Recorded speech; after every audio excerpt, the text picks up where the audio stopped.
इसमें कोई शक नहीं कि रक्षा जानकारों का एक बड़ा संगठन फाइटर जेट को लेकर मोदी सरकार की आलोचना कर रहा है। किंतु रक्षा जानकारों का एक ऐसा संगठन भी है जो पीएम मोदी की प्रशंसा कर रहा है।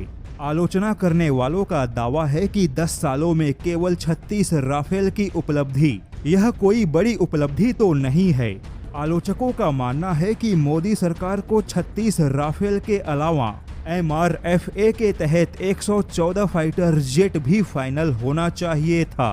किंतु मोदी सरकार की प्रशंसा करने वालों का दावा है कि पीएम मोदी अभी जो कुछ भी कर रहे हैं वह आने वाले 10 सालों के बाद पूरे देश और दुनिया को दिखाई देगा। तेजस MK1A, तेजस MK2 और एमका जैसे फाइटर जेट के आने के बाद में वायुसेना के लिए फाइटर जेट से जुड़े किसी भी शिकायत का मौका नहीं होगा। यानी कि पीएम मोदी दूरदर्शिता के हिसाब से काम कर रहे हैं। हालांकि अब इसी बीच एक नई बहस छिड़ गई। बहस इस बात को लेकर है कि सऊदी अरब और संयुक्त अरब अमीरात जैसे देश भी अब तो 5वीं पीढ़ी के फाइटर जेट पर छलांग लगा रहे हैं।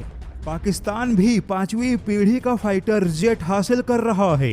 तो ऐसे में भारत को अब 4.5 पीढ़ी के फाइटर जेट को छोड़ आगे छलांग लगाना चाहिए। वहीं हमारा पड़ोसी चाइना तो सीधे 6ठी पीढ़ी के फाइटर जेट पर पहुंच गया। किंतु भारत के पास फिलहाल कोई भी 5वीं पीढ़ी का फाइटर जेट नहीं है। हालांकि अब इसी बीच भारत ने दुश्मन के 5वीं पीढ़ी के फाइटर जेट के खिलाफ अपने तैयारियों का ऐलान किया है।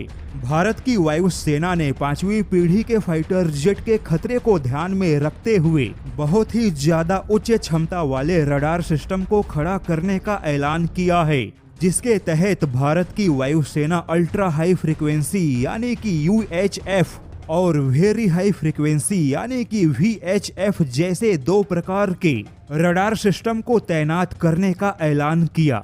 वायुसेना का मानना है कि चीन की ओर से सीमा के पास में स्टील्थ हथियार या स्टील्थ फाइटर जेट के बढ़ते खतरे की वजह से भारत ऐसे उच्च क्षमता वाले रडार सिस्टम को स्थापित करेगा ताकि भारत को चीन के स्टील्थ हथियारों का पता लगाने में ज्यादा मुश्किल पैदा ना हो। वायुसेना का दावा है कि ऐसे अल्ट्रा हाई बैंड वाले रडार सिस्टम के तरंगों को स्टील्थ फाइटर जेट अवशोषित नहीं कर पाते।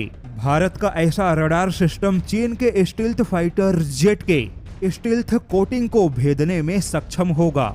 हालांकि भारतीय वायुसेना के ऐसे तैयारियों पर भी आलोचकों ने सरकार को घेरने का काम किया। आलोचकों का कहना है कि वायुसेना तो अपना काम कर रही है, लेकिन फाइटर जेट को खरीदना सरकार का काम है और सरकार अब भी कोई ठोस कदम नहीं उठा रही है। ऐसे में फाइटर जेट का समाधान मोदी सरकार की प्राथमिकता होनी चाहिए।